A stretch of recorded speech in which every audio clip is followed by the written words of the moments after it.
ಓಂ ಶ್ರೀ ಗುರುಭ್ಯೋ ನಮಃ ಹರಿ ಓಂ. ಓಂ ನಮಃ ಸೂರ್ಯಃ ಪಿತಾಮಹೋ ವ್ಯಾಸಃ ವಸಿಷ್ಠೋ ತ್ರಿಪರಾಶರಃ ಕಶ್ಯಪೋ ನಾರದೋ ಗಾರ್ಗ್ಯಃ ಮರೀಚಿರ್ಮುನಿರಂಗಿರಾಃ ಲೋಮಶಃ ಪೌರುಷಶ್ಚೈವ ಚವನೋ ಜವನೋ ಭೃಗುಃ ಶವನಕೋಷ್ಟಾದಶಶ್ಚೇತಿ ಜ್ಯೋತಿಷ್ಶಾಸ್ತ್ರಪ್ರವರ್ತಕಾಃ. ನಮೋ ಋಷಿಭ್ಯಃ ನಮೋ ಮಹದ್ಭ್ಯಃ. ಪ್ರಿಯ ವೀಕ್ಷಕರೇ, ಭಗವಂತ ಶುಭವನ್ನು ಉಂಟು ಮಾಡಲಿ. ತುಲಾ ರಾಶಿಯವರಿಗೆ ಹೇಗಿದೆ ಸೆಪ್ಟೆಂಬರ್ ತಿಂಗಳು ಎಂಬುದನ್ನು ಗಮನಿಸೋಣ. ಇದು ಮಾಸ ಭವಿಷ್ಯ. ನಿಮ್ಮ ಜಾತಕದಲ್ಲಿ ದಶಾಭುಕ್ತಿಗಳು ಸ್ವಲ್ಪ ವ್ಯತ್ಯಾಸಗಳು ಕೂಡ ಇರಬಹುದು. ಗೋಚಾರದಲ್ಲಿ ಯಾವ್ಯಾವ ಗ್ರಹಗಳು ಹೇಗಿದೆ ಎಂಬುದನ್ನು ತಿಳ್ಕೊಂಡು ಹೇಳುವಂತಹ ಒಂದು ಪ್ರಯತ್ನ ಇದು. ಹಾಗಾಗಿ ಇದೇ ಸರ್ವಕಾಲೀನ ಸರ್ವ ನಿರ್ಧಾರ ಹೇಳುವಂಥದ್ದಲ್ಲ. ನೋಡಿ, ರಾಶಿಯಲ್ಲಿ ಶುಕ್ರ, ರಾಶ್ಯಾಧಿಪತಿ ಶುಕ್ರ ರಾಶಿಯಲ್ಲಿದ್ದಾನೆ, ಇದು ಬಹಳ ಒಳ್ಳೆಯದು ಅಂತ. ಅನಂತರ ಷಷ್ಠದ ರಾಹು, ಅಂದರೆ ಇನ್ನು ಚತುರ್ಥಕ್ಕೆ ಸ್ವಲ್ಪ ಶನಿಯ ದೃಷ್ಟಿ, ಯಾಕಂದರೆ ಶನಿ ವಕ್ರವಾಗಿದ್ದಾನೆ ಈಗ ಸದ್ಯ. ಇನ್ನು ಷಷ್ಠದಲ್ಲಿ ರಾಹು, ಸಪ್ತಮದಲ್ಲಿ ಯಾರಿಲ್ಲ, ಅಷ್ಟಮದಲ್ಲಿ ಗುರುಬಲ ಸ್ವಲ್ಪ ಕಡಿಮೆ ಇದೆ. ನವಮದ ಕುಜ, ನೋಡಿ ಕುಜ ಒಳ್ಳೆಯ ಸ್ಥಾನದಲ್ಲಿದ್ದಾನೆ. ಏಕಾದಶ ಬುಧ, 12ನೇ ರಾಶಿಯಲ್ಲಿ ರವಿ ಕೇತು ಹೀಗೆಲ್ಲ ಇದ್ದಾರೆ. ಇನ್ನು ಈ ತಿಂಗಳಲ್ಲಿ ನೋಡಿ ವಿಶೇಷವಾದಂಥ ದಿವಸ ಯಾವುದಪ್ಪ ಅಂತಂದರೆ, ಒಂದು 2ನೇ ತಾರೀಕಿಗೆ ಅಮಾವಾಸ್ಯೆ ಇದೆ, ಅದು ಬೆನಕನ ಅಮಾವಾಸ್ಯೆ ಅಂತ ಹೇಳಿ ಕರೀತಾರೆ. ಹಾಗೆ ಅನಂತರದಲ್ಲಿ ಗೌರಿ ಗಣೇಶ ವ್ರತ 6ನೇ ತಾರೀಕು 7ನೇ ತಾರೀಕು ಗೌರಿ ಹಬ್ಬ, ಗಣೇಶನ ಹಬ್ಬ. 8ನೇ ತಾರೀಕು ಋಷಿ ಪಂಚಮಿ ಇದೆ. 18ನೇ ತಾರೀಕಿಗೆ ಅನಂತನ ಹುಣ್ಣಿಮೆ ಇದೆ, ಅದು ಮಹಾಲಯ ಒಂದು ಹುಣ್ಣಿಮೆ ಬರುತ್ತದೆ.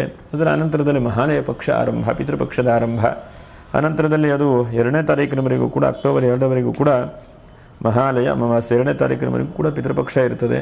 ಹಾಗಾಗಿ ನೀವೇನಾದರೂ ಪೂಜೆ ಪುನಸ್ಕಾರ ಮಾಡಬೇಕು ಅಂತಂದರೆ 18ನೇ ತಾರೀಕಿನ ಒಳಗಡೆಗೆ ಏನಾದರೂ ಕೂಡ ಮಾಡಿಕೊಡಿ. ಚಿತ್ರ ನಕ್ಷತ್ರ 3-4ನೇ ಪಾದ, ಸ್ವಾತಿ ನಕ್ಷತ್ರ 1, 2, 3, 4ನೇ ಪಾದ, ವಿಶಾಖ ನಕ್ಷತ್ರ 1, 2, 3, 4ನೇ ಪಾದದವರು ಕೂಡ 3ನೇ ಪಾದದವರೆಗೆ ಗಮನಿಸಿ ಈ ನಕ್ಷತ್ರ ಪರಿಹಾರಗಳು ಏನೇನಿದೆ ಅಂಥೇಳಿ ನೋಡಿ. ತುಲಾರಾಶಿಯವರು ಹೇಗಾಗಿದೆ ಅಂತಂದರೆ, ಒಂದು ಹಂತಕ್ಕೆ ಎಲ್ಲವೂ ಕೂಡ ಇದೆ, ಆದರೆ ನಿಮ್ಮ ನಿರ್ಧಾರಗಳು, ನಿಮ್ಮ ಜೀವನದ ಶೈಲಿಗಳು, ಅಥವಾ ನಿಮ್ಮ ಜೀವನದಲ್ಲಿ ಏನೋ ಮಾಡಬೇಕು ಹೇಳುವಂಥದ್ದೆಲ್ಲ ಅಲ್ಪ ಸ್ವಲ್ಪ ಆ ಕಡೆ ಈ ಕಡೆ ಹೋಗ್ತಾ ಇದೆ. ಹಾಗಾಗಿ ಸರಿಯಾದಂಥ ದಾರಿಗಳು, ಸರಿಯಾದಂಥ ವ್ಯವಸ್ಥೆಗಳು ಬರುವುದಿಲ್ಲ. ನಿಮಗೇನಾಗಿದೆ, ಅಲ್ಪ ಸ್ವಲ್ಪ ಚಿಂತೆ, ಟೆನ್ಷನ್ನು ಆಗಿದೆ. ಒಂದು, ಗುರುಬಲ ಸ್ವಲ್ಪ ಕಡಿಮೆ ಇದೆ.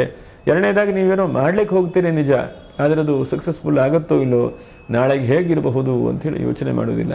ಎಲ್ಲೋ ಒಂದು ಕಡೆ ಹೊರಟಿದ್ದೀರಿ ನಿಜ, ವಾಹನ ಸರಿ ಇದೆಯಾ, ವಾಹನದ ಕಂಡೀಷನ್ ಸರಿ ಇದೆಯಾ, ನಾವು ಹೋಗಿ ತಲುಪಬಹುದಾ, ಪೆಟ್ರೋಲ್ ಸರಿ ಇದೆಯಾ ನೋಡ್ಕೊಳ್ತಾ ಇಲ್ಲ, ಹೊರಡ್ತಾ ಇದ್ದೀರಿ. ಹಾಗಾಗಿ ಈ ತಿಂಗಳ ನಿರ್ಧಾರಗಳೇನು ಮಾಡಬೇಕು ಅಂತಂದರೆ, ನಿಯಮಿತವಾಗಿ ಸಮಯದ ಬಗ್ಗೆ, ಕೆಲಸದ ಬಗ್ಗೆ ಎಲ್ಲ ತುಂಬ ಜಾಗ್ರತೆಯಿಂದ ಪ್ರಯತ್ನ ಮಾಡಬೇಕು.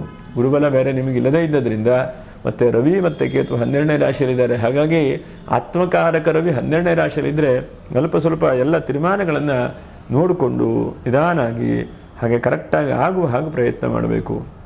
ಏನೋ ಒಂದು ದಿಢೀರನೆ ಮಾಡಿಕೊಂಡು ಏನೋ ಒಂದು ದುಷ್ಫಲಗಳನ್ನು ಅನುಭವಿಸುವಂಥದ್ದಲ್ಲ. ಇರಲಿ, ಆದರೂ ಕೂಡ ಏನೇನು ಶುಭ ಕೊಡುವಂಥ ಗ್ರಹಗಳು, ಕುಜನಿಂದ ಶುಭವನ್ನು ನೋಡಬಹುದು, ಬುಧನಿಂದ ಶುಭವನ್ನು ನೋಡಬಹುದು.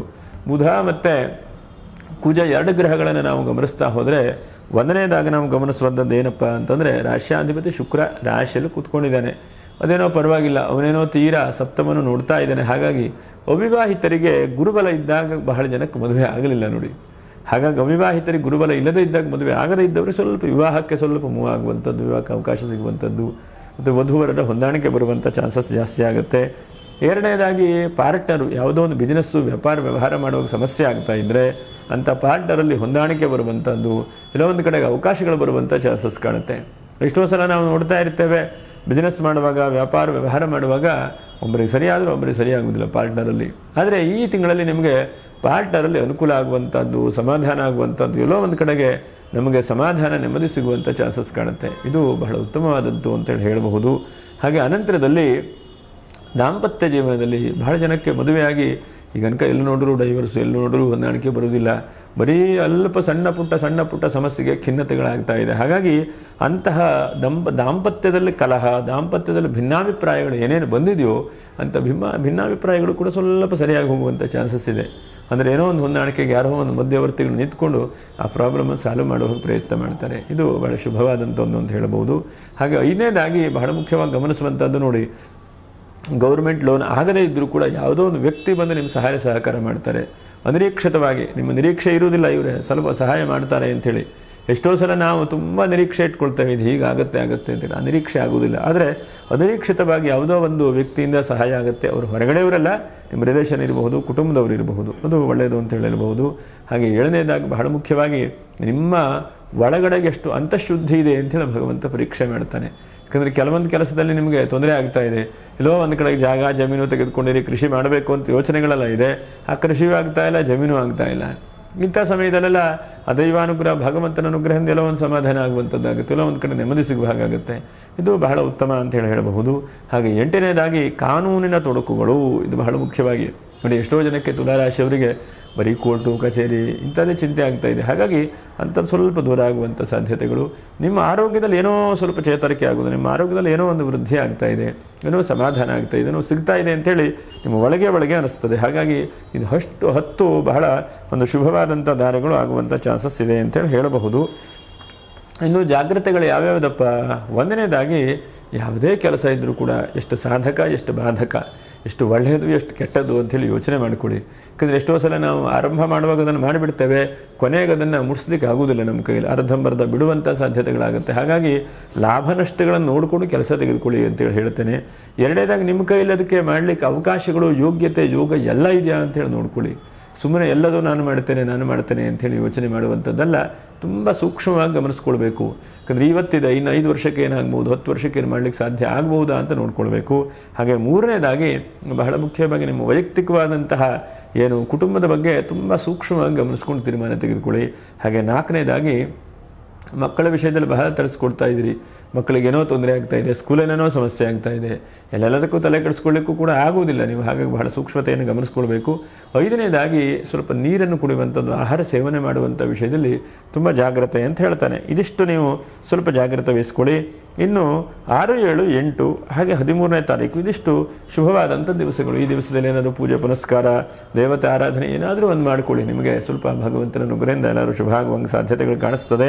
ಇನ್ನು ಚಿತ್ತಾ ನಕ್ಷತ್ರ ನೋಡಿ, ವಿಶೇಷವಾಗಿ 3, 4ನೇ ಪಾದದವರು ಗಣೇಶನ ಹಬ್ಬ 7ನೇ ತಾರೀಕಿದೆ. ಇನ್ನು ನಿರಂತರವಾಗಿ ಗಣೇಶನನ್ನೇ ಆರಾಧನೆ ಮಾಡಿ, ಗರಿಕೆ ಅರ್ಚನೆ ಮಾಡಿ, ಅಥವಾ ಗಣೇಶನನ್ನು ಭಕ್ತಿಯಿಂದ ಬೇಡ್ಕೊಳ್ಳಿ. ಗಣೇಶನ ಪಾದಕ್ಕೆ ಏನಾದರೂ ನಿಮ್ಮ ಕೈಲಾದಂಥ ಸೇವೆ ಏನಾದರೂ ಮಾಡಿಕೊಳ್ಳಿ. ಗಣೇಶನನ್ನು ಭಕ್ತಿಯಿಂದ ಹಿಡ್ಕೊಳ್ಳಿ, ಆ ಗಣೇಶ ನಿಮ್ಮ ದಾರಿ ತೋರಿಸ್ತಾನೆ. ಇನ್ನು ಸ್ವಾತಿ ನಕ್ಷತ್ರ ನೋಡಿ, ಇದು ರಾಹುವಿನ ನಕ್ಷತ್ರ. ಹಾಗಾಗಿ ನೀವು ಸಾಧ್ಯ ಆದ ಮಟ್ಟಿಗೆ 18ನೇ ತಾರೀಕಿಗೆ ಹುಣ್ಣಿಮೆ ಇದೆ, ಎಷ್ಟು ಸಾಧ್ಯ ಆಗುತ್ತೋ ಅಷ್ಟು ನಾಗನ ಕಲ್ಲಿಗೆ ಕ್ಷೀರಾಭಿಷೇಕ ಮಾಡುವಂಥದ್ದು. ಮತ್ತು ಈ ಪಿತೃಪಕ್ಷದಲ್ಲಿ ನೋಡಿ, ಸ್ವಾತಿ ನಕ್ಷತ್ರದ ಬಿಡದೇ ಇದ್ದ ಹಾಗೆ ನಿಮ್ಮ ಹಿರಿಯರ ಕೆಲಸ ಕಾರ್ಯಗಳನ್ನು ಮಾಡ್ತಾ ಬನ್ನಿ.